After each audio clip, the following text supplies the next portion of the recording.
Hello students, welcome to your favourite online education channel maths technique. Friends, आज मैं आपके लिए लेकर आया हूं लाइंस एंड एंगल्स। क्या होती है लाइंस, कितने टाइप्स की होती हैं, क्या होते हैं एंगल्स और वो कितने टाइप्स के होते हैं और इनकी कुछ प्रॉपर्टीज। ठीक है फ्रेंड्स, तो यहां पर हम देखते हैं पहले लाइंस। लाइन क्या होती है? किसी भी दो पॉइंट को ज्वाइन करने वाली जो भी ज्योमेट्री होती है उसको हम लाइन कहते हैं। लाइन के टाइप्स क्या क्या होते हैं या लाइन के अंदर कौन कौन से पार्ट्स होते हैं?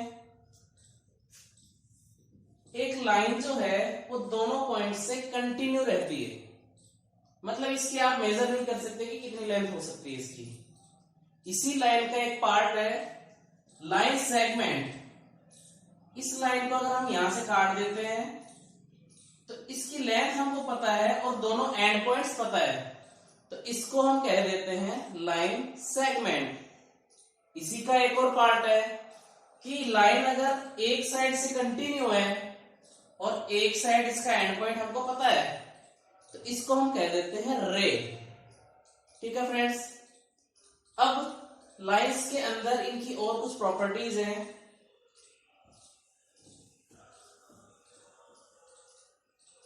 जब दो लाइंस एक दूसरे को क्रॉस करते हैं ऐसे, तब उनको कहते हैं इंटरसेक्टिंग लाइंस। दो लाइनें जब क्रॉस करेंगे क्या कहेंगे? Intersecting lines. अब यही दो लाइन क्रॉस करते वक्त एक दूसरे को इक्वल पार्ट्स में डिवाइड कर दे, मतलब दो बराबर भागों में बांट दे, तब इसको अपन कहेंगे बाइसेक्टिंग लाइन। बाइसेक्ट मीन्स दो बराबर भागों में बांटना। ठीक है फ्रेंड्स, अब इन लाइंस के अंदर कुछ प्रॉपर्टीज होती है। एक दूसरे को जब ये लाइनें क्रॉस करती है तो उससे कुछ एंगल्स भी बनते हैं, तो वो एंगल्स हम यहां पर देखेंगे।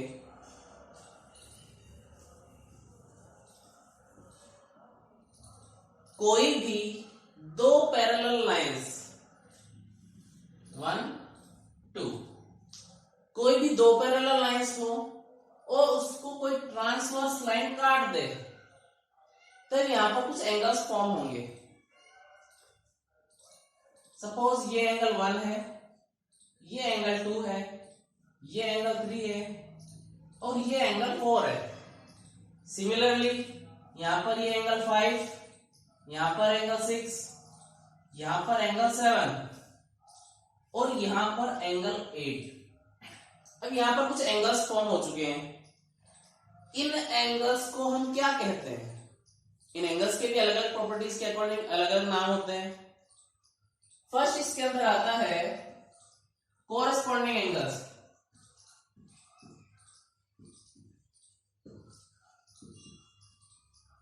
Corresponding angle. अब कोरस्पॉन्डिंग एंगल्स कौन से होते हैं? जब दो पैरेलल लाइंस को एक ट्रांसवर्स लाइन काटती है तो सेम पोजीशन के जो एंगल्स होते हैं, यहां पर देखिए ये जो एंगल 1 है ये, और दूसरा एंगल ये एंगल 5, दोनों सेम पोजीशन पे हैं, एक जैसे ही दिख रहे हैं। मतलब एंगल 1 और एंगल 5 ये दोनों क्या हो चुके हैं? Corresponding angles. ठीक है फ्रेंड्स, अब इसके बाद में अगर और दूसरे एंगल देखें, जस्ट इसके अनदर साइड, ये जो एंगल बन रहा है एंगल 4 और एंगल 8, इनकी पोजीशन भी तो सेम है, लाइन के एक ही साइड में है। अगर इस लाइन के देखें तो इसके इस साइड में है, मतलब दोनों एक ही साइड में है। अगर ये वाली लाइन देखें पैरेलल लाइंस, तो जैसे फर्स्ट एंगल इस लाइन के ऊपर था तो एंगल 5 भी तो इस लाइन के ऊपर ही था, मतलब पोजीशन सेम हो गई। सेम तरीके से एंगल 4 जो है इस ट्रांसवर्स लाइन के एक ही साइड में है, एंगल 8 है वो भी इसी साइड में है, और ये जो एंगल 4 है और एंगल 8 है जो पैरेलल लाइन से इनके नीचे है, एंगल 4 भी नीचे और एंगल 8 भी नीचे, इसलिए इसकी भी पोजीशन सेम हो गई। तो यहां से दूसरा कॉरस्पॉन्डिंग एंगल क्या हो गया है? Angle 4 and angle 8। ठीक है, सेम तरीके से यहां से एंगल 2 और एंगल 6, एंगल 3 और एंगल 7। ये सब क्या हो चुके हैं, कॉरस्पॉन्डिंग एंगल्स। ये फर्स्ट टाइप ऑफ एंगल्स है, जब दो पैरेलल लाइंस को क्रॉस लाइन काटती है तो ये फर्स्ट टाइप के एंगल्स फॉर्म होते हैं। इसके बाद में हम दूसरी तरीके के एंगल देखेंगे।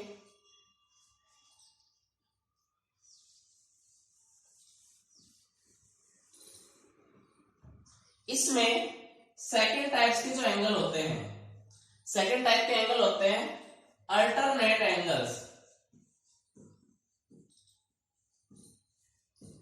Alternate angles. अभी अल्टरनेट एंगल क्या होते हैं? अल्टरनेट एंगल वो भी इन्हीं लाइन से फॉर्म होंगे कि दो पैरेलल लाइंस पे क्रॉस लाइन क्रॉस करेगी। उस टाइम पे जब ये जेड शेप बन जाए, इसको थोड़ा मैं बाहर अलग से निकाल के बता देता हूं। जेड शेप, ये जो एंगल है, ये एंगल है हमारा 3 वाला। ये जो एंगल है अंदर, ये है एंगल 5 वाला। ये पूरी शेप मैंने बाहर निकाल के यहां पर बता दी है। तो यहां पर ये एंगल इनके अंदर की साइड बन रहे हैं, यहां पर भी अंदर की साइड है और यहां पर भी अंदर की साइड है। इसलिए अल्टरनेट एंगल में भी दो तरह के एंगल हो जाते हैं। फर्स्ट है इंटीरियर, सेकंड है एक्सटीरियर।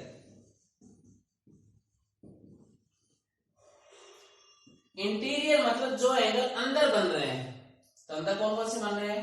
एंगल 3 और एंगल 5।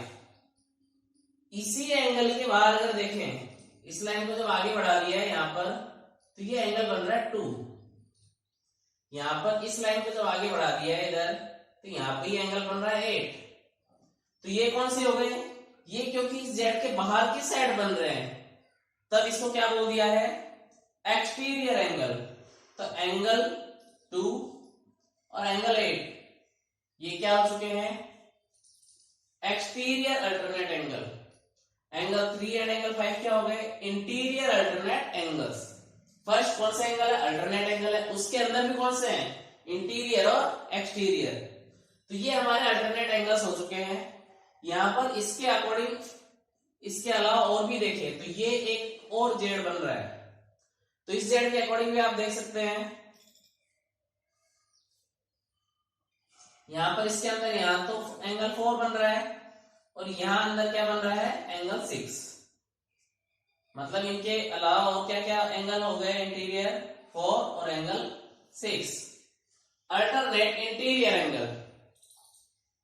उसके अलावा और क्या है? इसी के अगर बाहर देखें तो बाहर कौन सा एंगल बन रहा है? इस लाइन को एक्सटेंड कर देते हैं, तो यहां पे एंगल 1 बन रहा है और यहां पर एंगल 7 बन रहा है। तो ये कौन से हो गए? इनके अलावा एंगल 6 और एंगल 7। तो ये हमारे पास अल्टरनेट एंगल्स आ चुके हैं। अब इसके अलावा हम थर्ड टाइप्स के एंगल्स देखेंगे।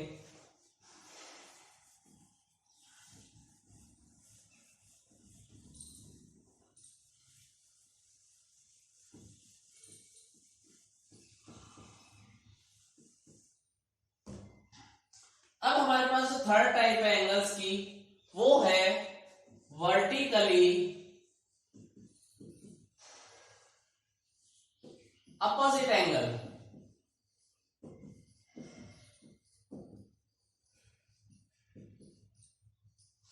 अब वर्टिकली अपोजिट एंगल क्या होते हैं? वर्टिकली अपोजिट एंगल वो होते हैं जब कोई भी दो लाइनें क्रॉस करती हैं और उनकी अपोजिट डायरेक्शन में। यहां पर इस पॉइंट को मैं यहां पर बता रहा हूं आपको कि वर्टिकली अपोजिट एंगल कौन से हैं? जो जस्ट अपोजिट डायरेक्शन में बनते हैं।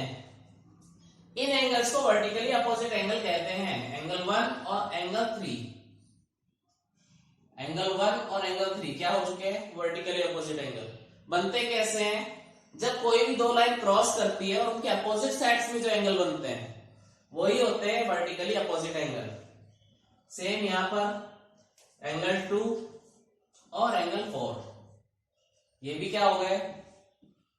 Vertically opposite angle. सेम तरीके से यहां पर एक और ये लाइन क्रॉस कर रही है, तो यहां पर भी क्या हो गया, एंगल 5 एंड एंगल 7 ये हो गए वर्टिकली अपोजिट एंगल, एंगल 6 और एंगल 8 ये वर्टिकली अपोजिट एंगल हो गए। ये एंगल अपोजिट होने के साथ साथ इक्वल भी होते हैं। अभी तक हमने जितने भी एंगल्स देखे हैं उनका नाम भी हमने देखा है, जो भी एंगल्स पेयर में आए हैं वो उनकी वैल्यू क्या होती है, इक्वल। जैसे एंगल फर्स्ट और एंगल 5 हमने क्या बताया था, कॉरस्पॉन्डिंग एंगल्स, तो ये दोनों इक्वल होंगे। ऐसे ही हमने क्या देखा था, इसके जस्ट बाद में जहां पर जेड बन रहा था अल्टरनेट एंगल्स, तो वहां पर भी जिन भी एंगल्स के हमने पेयर लिए थे वो सभी क्या है, वैल्यू में इक्वल है। सपोज यहां पर एंगल 1 अगर 50 डिग्री होता है तो एंगल 3 भी क्या हो जाएगा, 50 डिग्री। इसी तरीके से जो जो एंगल पेयर्स में लिखे गए उनकी वैल्यू क्या होगी, सेम होगी। तो ये हमारा थर्ड टाइप का एंगल है, वर्टिकली अपोजिट एंगल्स।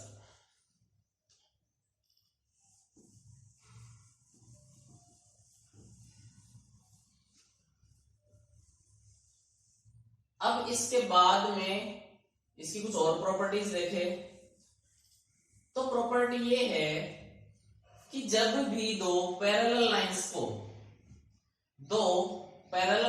को एक क्रॉस लाइन काटे तो उसके अंदर जो एंगल्स बनते हैं, अंदर कौन से, एंगल 4 और एंगल 5, अंदर और लाइंस के एक साइड में, इस लाइन के इस साइड में जो एंगल्स है वो ये एंगल 4 एंड एंगल 5, और इस लाइन के इस side angle 3 and angle 6। In angles को कहते हैं इंटीरियर एंगल। कौन सा एंगल, इंटीरियर एंगल। तो प्रॉपर्टी ये है कि जब दो पैरेलल लाइंस को एक क्रॉस लाइन काटेगी तो उनके जो इंटीरियर एंगल्स हैं उनका सम 180 डिग्री होगा। मतलब एंगल 4 और एंगल 5 दोनों का सम कितना हो जाएगा, 180 डिग्री। ऐसे ही एंगल 3 और एंगल 6 इनकी वैल्यू क्या हो जाएगी, 180 डिग्री। ये भी हमारी लाइंस के अंदर एक प्रॉपर्टी है एंगल्स के लिए, क्योंकि कोई भी जो दो एंगल है, कोई भी एंगल, सपोज इस एंगल को ले रहे हैं एंगल 1, कोई भी एंगल जो है वो दो रे से बनता है। यहां पर ये एक पॉइंट आ गया, सपोज ये ए है, ये बी है और ये सी है, तो कोई भी एंगल दो रे से मिलकर बनता है। और रे क्या होती है हम पहले पढ़ चुके हैं, जिसका एक एंड पॉइंट तो पता है लेकिन दूसरा एंड पॉइंट हमको नहीं पता है। ठीक है फ्रेंड्स, तो ये हमारी एक प्रॉपर्टी हो चुकी है लाइंस के अंदर कि इनके इंटीरियर एंगल का सम कितना हो जाएगा, 180 डिग्री। अब इसके अलावा लाइंस की कुछ और प्रॉपर्टी पढ़ते हैं हम।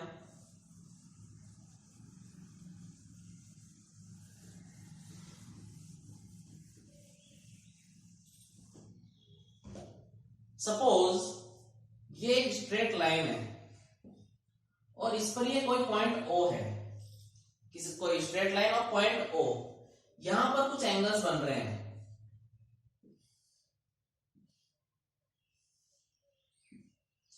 एक एंगल, दो एंगल, तीन एंगल, चार एंगल। ये एंगल्स लाइन के एक ही साइड में बने हुए हैं। तो कभी भी किसी स्ट्रेट लाइन के एक साइड में जब भी जितने भी एंगल बने उन सभी एंगल्स का सम ये भी कितना होगा, 180 डिग्री होगा। किसी भी स्ट्रेट लाइन के सेम एक ही पॉइंट पर जितने भी एंगल बने हुए एक डायरेक्शन में उन सभी का सम कितना हो जाएगा, 180 डिग्री हो जाएगा। और इसकी इस प्रॉपर्टी को क्या बोलते हैं, इस प्रॉपर्टी को बोलते हैं लीनियर प्रॉपर्टी। लीनियर प्रॉपर्टी कि किसी स्ट्रेट लाइन के एक साइड में जितने भी एंगल्स बनेंगे सेम एक ही पॉइंट पे, ये ध्यान रखना एक ही पॉइंट पर होना चाहिए, एक ही पॉइंट पर होंगे तभी उनका सम कितना हो जाएगा, 180 डिग्री। और उसको क्या कहेंगे, इस प्रॉपर्टी को लीनियर प्रॉपर्टी या लीनियर पेयर। लीनियर प्रॉपर्टी भी कहते हैं और लीनियर पेयर प्रॉपर्टी भी कहते हैं। तो ये हमारे लाइंस के अंदर एक प्रॉपर्टी हो चुकी है। इसके आगे कुछ और देखते हैं हम। लाइन से ही बनती हुई एक ज्योमेट्री है जिसको हम कहते हैं triangle.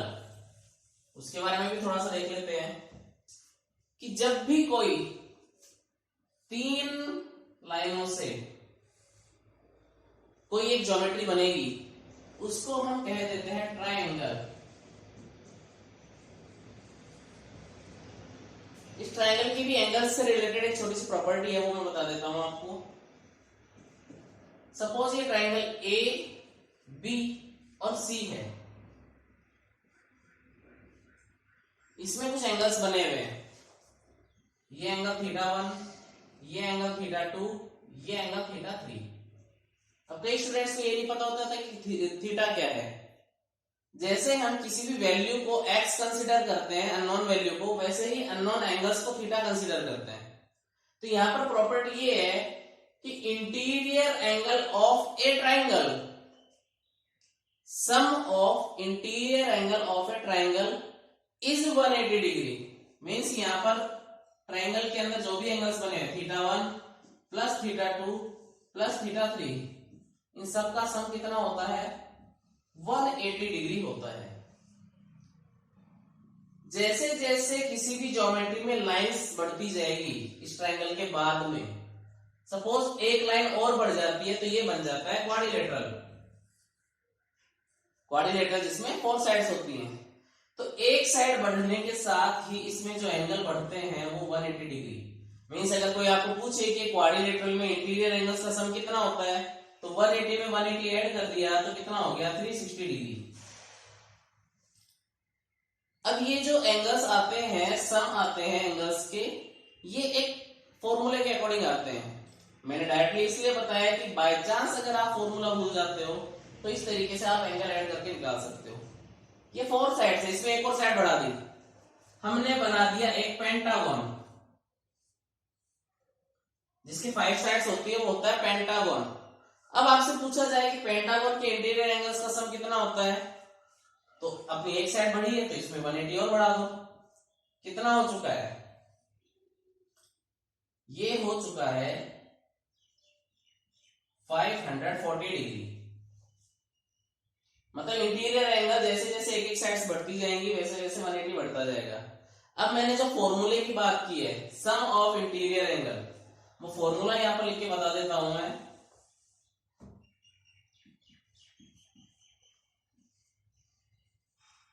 Sum of interior angle is equal to 2n-4 into 90 degree. इसी फॉर्मूले को लिख देते हैं n-2 इंटू 180 डिग्री। यहां से 2 बाहर कॉमन चला गया तो यहां पर 180 डिग्री हो गया। दोनों में से कोई भी फॉर्मूला यूज कर लीजिए, आपका आंसर सेम आएगा। यहां पर देखिए इस फॉर्मूले में अगर हम ट्रायंगल की बात करें, यहां पर ये जो n दे रखा है, n होता है अपना नंबर ऑफ साइड्स, मतलब किसी भी ज्योमेट्री में कितनी साइड्स हैं वो होता है n। ट्रायंगल में कितनी साइड्स हैं? 3 साइड्स हैं। 3 - 2 इंटू 180। 3 में से 2 माइनस किया तो 1 मल्टीप्लाई 180। तो इसके इंटीरियर एंगल का सम कितना आ गया? 180 डिग्री। ऐसे क्वाड्रिलेटरल में देखें, क्वाड्रिलेटरल में साइड्स कितनी होती है? 4 - 2 इंटू 180 डिग्री। तो ये हो गया 2 मल्टीप्लाई 180 कितना हो गया? 360 डिग्री। ठीक है। यही अगर पेंटागन में देखें, पेंटागन में 5 साइड्स होती हैं तो 5 - 2 इंटू 180 डिग्री। तो ये हो गया 3। ये कितना हो गया? 540 डिग्री। तो इस तरीके से आप किसी भी ज्योमेट्री के इंटीरियर एंगल का सम निकाल सकते हैं। अब इसके साथ ही एक और क्वेश्चन बन जाता है कि इंटीरियर एंगल का सम अगर इतना है तो एक्सटीरियर एंगल का सम कितना होगा। तो एक्सटीरियर एंगल का सम कभी भी पूछा जाए तो वो एनी टाइम 360 डिग्री होगा। ठीक है। अब ये तो हुई कुछ इनकी प्रॉपर्टीज, सम इंटरनल एंगल्स की सम की बात। अब कुछ एक्सटर्नल एंगल से रिलेटेड एक प्रॉपर्टी देखते हैं।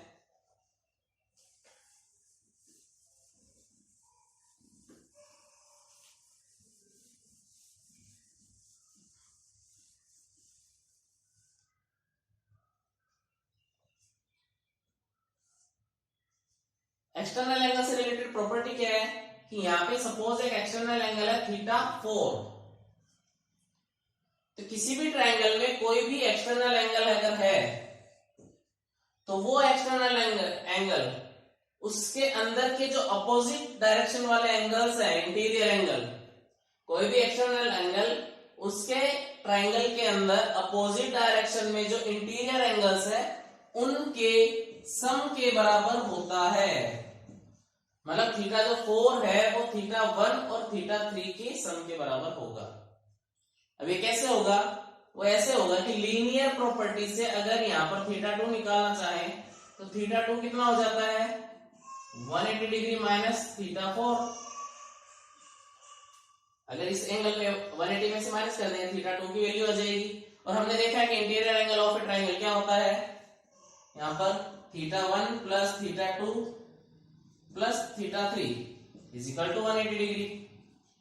तो यहां पर थीटा 1 प्लस थीटा 2 की वैल्यू क्या है 180 degree minus theta 4 is equal to 180 degree. यहां पर हम थीटा 3 भूल चुके हैं तो theta 3 is equal to 180 degree. तो यहां पर theta 1 plus theta 3 is equal to ये 180 डिग्री तो यहां पर पहले से है, इस 180 को ले गए तो ये माइनस 180 हो गया है और इस माइनस थीटा 4 को ले गए तो इधर हो गया है प्लस थीटा 4। 180 से 180 कैंसिल, तो देख लीजिए थीटा 4 क्या है थीटा 1 प्लस थीटा 3। इसके अकॉर्डिंग ये क्या हो चुका है यहाँ पर कि किसी एक्सटर्नल एंगल का जो सम है वो ये हो चुका है। ठीक है,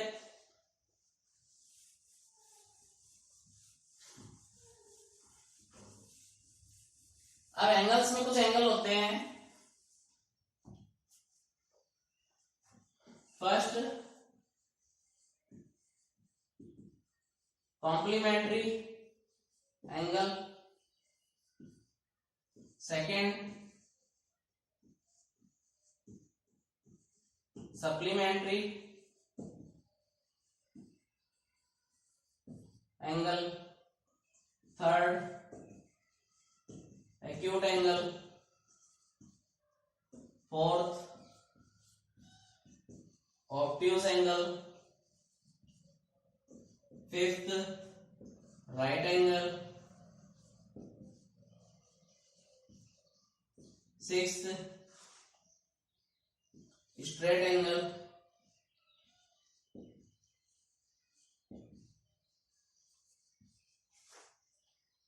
seventh reflex angle,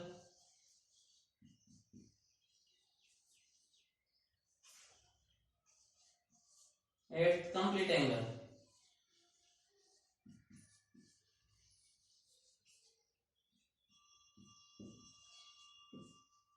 complementary angles कौन से होते हैं? वो एंगल जिनका सम 90 डिग्री हो जाए। सप्लीमेंट्री एंगल्स कौन से होते हैं? जिनका सम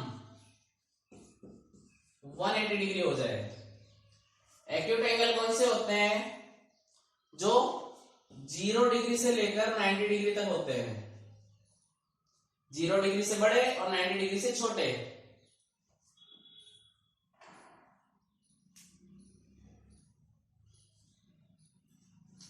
जीरो से बड़े और 90 से छोटे। ऐसे ही ऑब्ट्यूज एंगल जो होते हैं वो 90 डिग्री से तो बड़े और 180 डिग्री से छोटे। राइट एंगल जो होता है वो 90 डिग्री के इक्वल होता है और जो स्ट्रेट एंगल होता है वो 180 डिग्री का होता है। रिफ्लेक्स एंगल जो है वो 180 डिग्री से बड़े और 360 डिग्री से छोटे होते हैं और जो कंप्लीट एंगल है उसकी वैल्यू होती है 360 डिग्री। तो ये हमने लाइंस और एंगल्स के बारे में आज कुछ प्रॉपर्टीज देखी हैं। ये आपको हर क्लास में काम आती है। क्लास 5th से लेकर क्लास 10th तक ये सभी प्रॉपर्टीज आपको यूज होती है। तो इन प्रॉपर्टीज को आप अच्छे से यहां से पढ़ सकते हैं। अगर आपको ये वीडियो अच्छा लगा है तो इसे ज्यादा से ज्यादा शेयर करें, लाइक करें और हमारे चैनल को जल्द से जल्द सब्सक्राइब करें। आगे के लेटेस्ट वीडियो देखने के लिए हमारे साथ बने रहिए। Thank you.